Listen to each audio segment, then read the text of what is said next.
Hello, and welcome to Metabolic Syndrome Nutrition Tips to Lower Your Risk. My name is Lauren, and I'm a registered dietitian with Rock Valley Health. Here today to tell you all about metabolic syndrome and help you determine your risk so that you can lower your numbers and learn about how you can lower them through a variety of dietary and lifestyle changes. So throughout the whole video today, there will be a few different knowledge breaks for you to test your knowledge with a variety of questions, which will be part of the quiz after this video.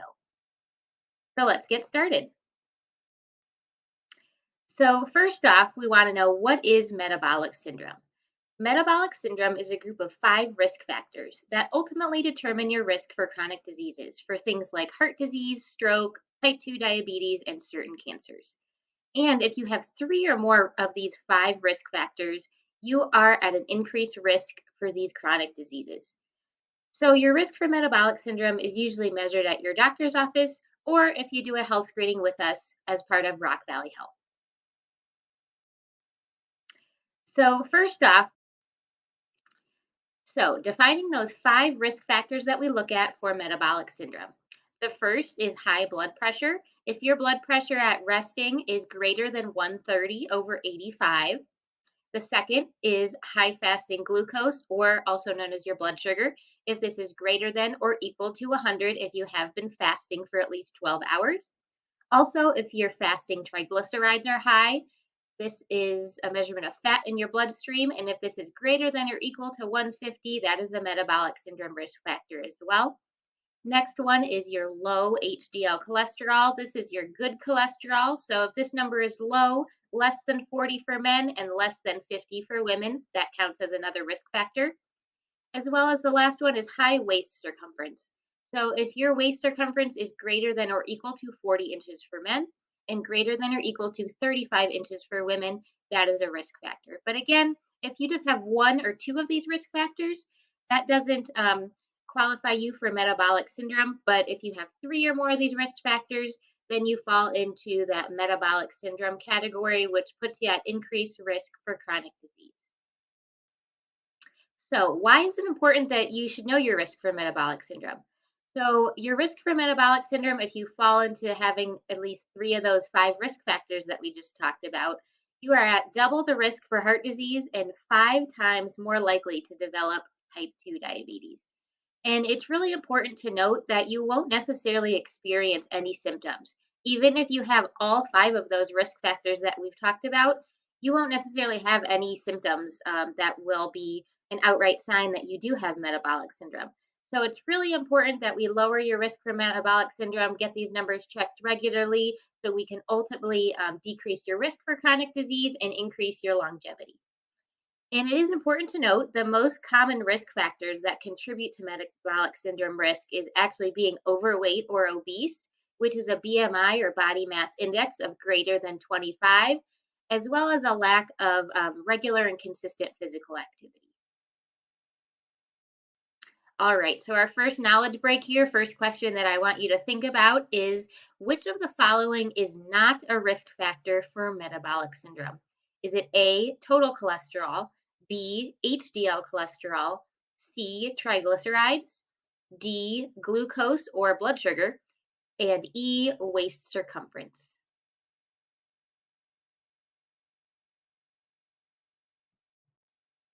And our second question for our second knowledge break here, what is the most common symptom of metabolic syndrome? A, fatigue or lack of energy. B, stomach pains or gastrointestinal irregularity. C, chest pain. D, being overweight or obese.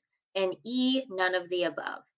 So those are just a couple questions for you to think about that'll be part of your post video questionnaire. All right, so moving on to that first metabolic syndrome risk factor of high blood pressure. So, like I mentioned earlier, if your resting blood pressure is greater than 130 over 85, this is a metabolic syndrome risk factor. The recommended range for a healthy blood pressure is less than 120 over 80. And if your blood pressure is high, this can cause extra strain on your heart and clogged arteries, which can actually weaken your heart muscle and which can actually lead to heart failure. And this ultimately increases your risk for stroke, dementia, and kidney failure. And also, chronic stress and smoking can also increase blood pressure. All right, so moving on to that first. So, what dietary changes can you make to lower your blood pressure? The biggest dietary change that you can make is to be mindful of your salt or sodium intake. Your daily goal should be less than 2,300 milligrams per day. So, things that you could do to help lower your salt intake is try not to use the salt shaker at home or when you're eating out. Also, minimizing those fast foods and fried foods. Things like convenient frozen meals and frozen pizzas are also notorious for having really high sodium content. Another easy thing you can do to swap out your salt is choosing low sodium canned vegetables and low sodium soups and broths. And also, my kind of dietitian tip is if you are choosing those frozen convenience meals, looking on that nutrition label for around 25% or less of sodium. That's kind of a healthy benchmark to look for those. All right, so our third knowledge break here about lowering blood pressure. What changes can you make to lower your blood pressure? A, minimize your fast food intake. B, choose lower sodium canned vegetables or broths. C, manage chronic stress. D, don't use the salt shaker. Or E, all of the above. All right, and then moving on to our second metabolic syndrome risk factor, high fasting glucose or high blood sugar. So, if you have been fasting for at least 12 hours, this indicator of metabolic syndrome is if it's greater than or equal to 100. So, if you have a blood sugar, fasting blood sugar that's higher than 100, it's a sign of possible insulin resistance, which can actually lead to kidney and blood vessel damage over time. And so you may be thinking, what is insulin? What's insulin resistance? So, insulin is actually a hormone that's produced by your pancreas to help manage your blood sugar levels. So, it's kind of your body's natural way of helping to manage your blood sugar. And so, if we're looking at risk for diabetes here, if your fasting blood sugar is between 100 and 125, that's more of the pre diabetes range. We see that a lot with people who have just a little bit of a family history of diabetes. And then more the diabetes category for your fasting blood sugar. If that is greater than 125, that is getting more into that diabetes category. And also, you may have heard of your A1C. If you are diabetic or pre diabetic or have a family history of diabetes, your doctor might check that for you every 3 to 6 months, once a year, because it's basically a 2 to 3 month average of your blood sugar levels. So, more of a long term indicator of your diabetes risk. Um, and so it's a lot more of a long term picture, whereas that fasting blood sugar is just kind of a one time snapshot of your fasting blood sugar, where the A1C number kind of tracks how your blood sugar has been controlled over a 2 to 3 month period. And so, normal range for that is recommended to be less than 5.7%. Anywhere from 5.7 to 6.4% is getting into that pre-diabetes range, and then greater than 6.5 is more into that diabetes risk category. All right, so what dietary changes can you make to improve your fasting blood sugar and your overall diabetes risk? So, the biggest thing to focus on here is minimizing added sugar. Things like desserts and sweets, obviously, sugary beverages. There's a lot of hidden sources of sugar out there that we don't think about all the time. So it's really important to be mindful of those added sugars. And added sugars are actually listed separately under total sugars on the nutrition label now. So it's kind of really easy to find that number. And for most people, if you're eating a regular 2,000 calorie diet, we want to be 50 grams or less of added sugars in a day. So that's kind of a good benchmark to remember for that when you're looking at those labels. And then also you want to minimize your intake of those processed refined carbohydrates, things like white breads and pastas and baked goods. Trying to just limit those overall. And also just trying to incorporate, maybe swap those refined carbohydrates out for more healthy sources of carbohydrates. So a lot of people don't realize fruits, vegetables, low fat dairy products, in addition to all those grain products, those actually have natural healthy carbohydrates. So try to get more fruits, veggies, low fat dairy products, beans, and whole grains into our diet is really what we want to focus on to keep your blood sugar level healthy. And so whole grains, those are things to look for that say whole wheat or whole grain either on the ingredient list or on the front of the packaging somewhere. So doing whole wheat or whole grain breads or pastas is a really easy swap out you can do for that, as well as brown rice instead of white rice. And then things like oatmeal and popcorn are also whole grain products.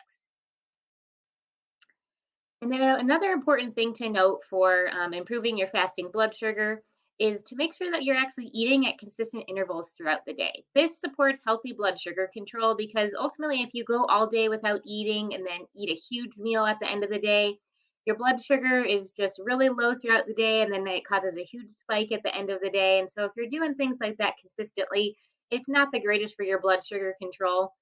So long-term periods between eating occasions can cause those large changes in blood sugar, and that can negatively impact your fasting blood sugar level over time.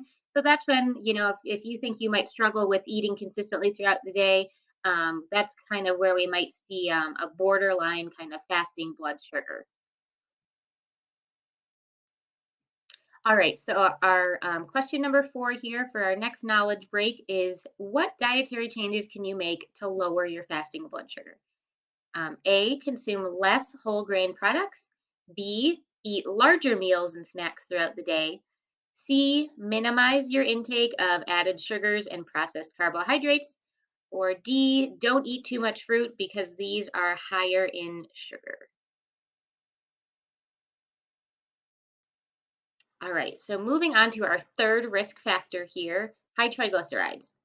So fasting, if your triglycerides are greater than or equal to 150, puts you into that risk factor category for this aspect of metabolic syndrome. And triglycerides are just a measurement of fat in your bloodstream. So high levels can contribute to hardening of your arteries and just overall a negative effect on your heart health. So, what dietary changes can you make to lower those triglycerides? The biggest thing here, minimizing those fast foods and those fried foods, minimizing things like processed, prepackaged snack foods, and then desserts and sweets. So, just eating less processed foods in general is the goal here. And you also want to try choosing healthy, unsaturated fats. So, things you can do here to minimize um, those unhealthy fats but have more unsaturated healthy fats is swapping out red meat for leaner meats like chicken or turkey, or buying a little bit higher percent lean ground beef, incorporating more fish or seafood in your diet, cooking with olive oil versus butter, and also eating more nuts and nut butters. And also for triglycerides, you want to watch your alcohol intake too. This can be another dietary change that can directly impact those triglyceride levels. So for men, sticking to 2 drinks or less per day, and then for women, sticking to 1 drink or less per day. All right, so next question here. What dietary changes can you make to lower your fasting triglycerides? A, eat more saturated fats. B, eat more red meat. C, eat more trans fats. Or D, eat more unsaturated fats, minimize fast food and alcohol intake. All right, moving on to our next metabolic syndrome risk factor, low HDL cholesterol.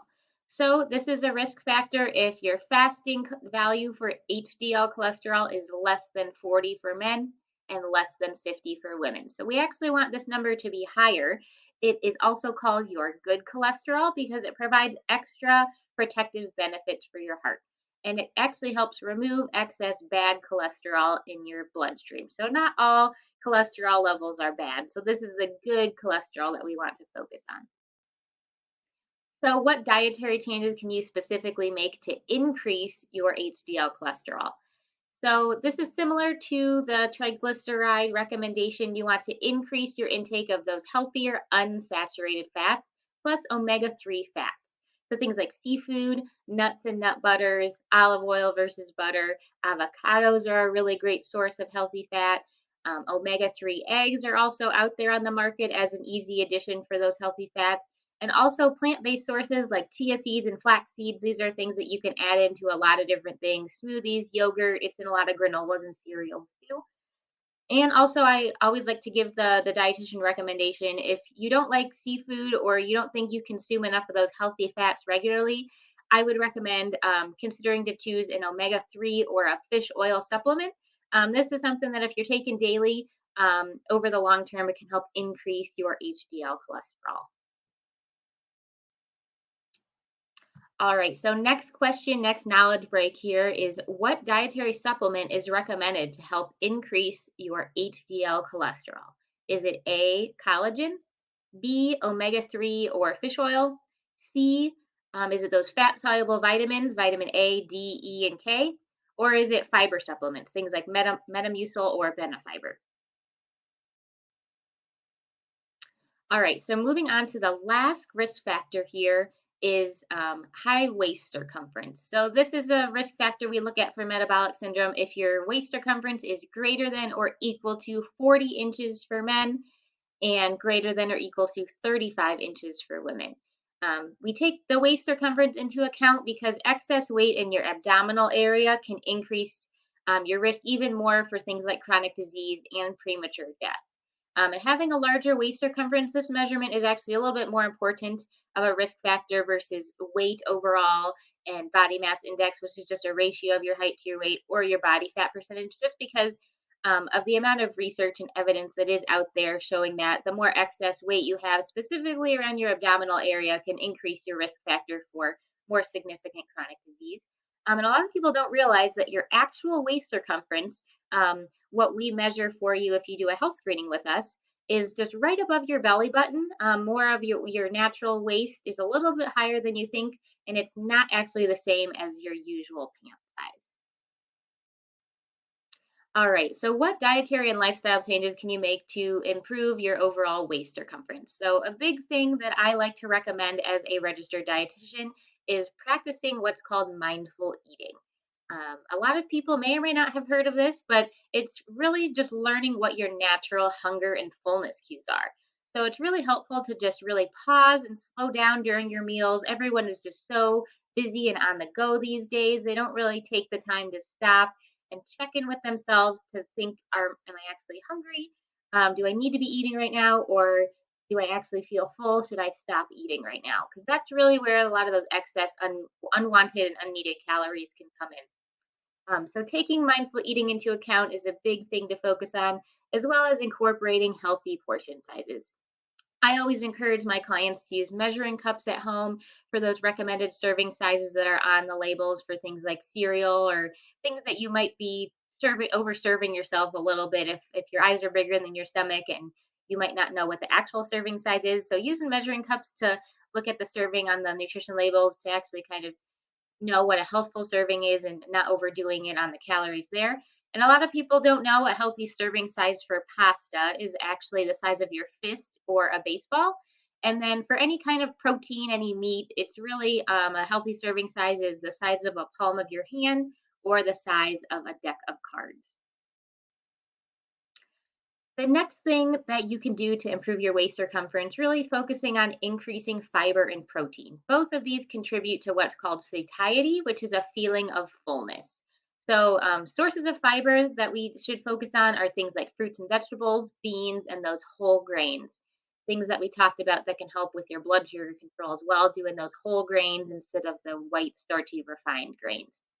Protein sources include things like lean meat, eggs, nuts and nut butters, low fat dairy products, and then there are convenient products like protein bars and protein powders out there. My recommendation for those is just really watching the added sugars that are in those products and be mindful to make sure they have a little bit of fiber in them as well to make it kind of a well-rounded nutrition source there. And so, if you're not consistently eating what I call nutrient dense foods that are rich in fiber and protein, you're going to likely be hungrier throughout the day because these are more calorie dense foods like the snack foods, the desserts and sweets.